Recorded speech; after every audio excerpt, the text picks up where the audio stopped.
আরজিকর দুর্নীতিতে এবার তৎপর ইডি।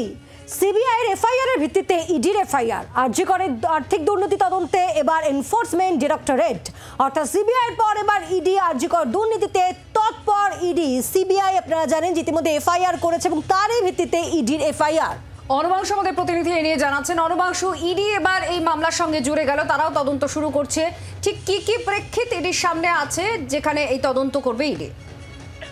আজকে সেটা হচ্ছে কলকাতা হাইকোর্টের নির্দেশের পরিপ্রেক্ষিতে সিবিআই এফআইআর দায়ের করে ইনভেস্টিগেশন স্টার্ট করেছে এবং মামলাকারীর বক্তব্য ছিল সিবিআই এবং ইডি দুটোরই ইনভেস্টিগেশন চাই।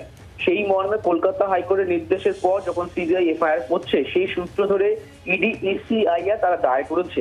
ইডি যেটা বক্তব্য তদন্তে অভিমুখ হবে এটাই যে মানি ট্রেড অর্থাৎ যে আর্থিক দুর্নীতির কথা সামনে আসছে, টেন্ডারের নামে একাধিক দুর্নীতি, যে মেশিন বসাতে বা ল্যাব ইনস্টল করতে ৬২ লক্ষ টাকা খরচা হয় সেটা কিন্তু প্রায় ৩ কোটি টাকা দেখানো হয়েছে।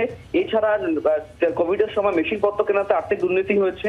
এই যে bio West, medical bio West সেগুলো বিক্রি করা দুর্নীতি হয়েছে। সেই সমস্ত টাকা কিভাবে ঘুরপথে কোথায় কোথায় গিয়েছে সেই সমস্ত দিক খতিয়ে দেখবে ইডি, এমনটা ইডি সূত্রে খবর। ধন্যবাদ। বাংলার আওয়াজ, বাঙালির আবেগ, জি ২৪ ঘন্টা।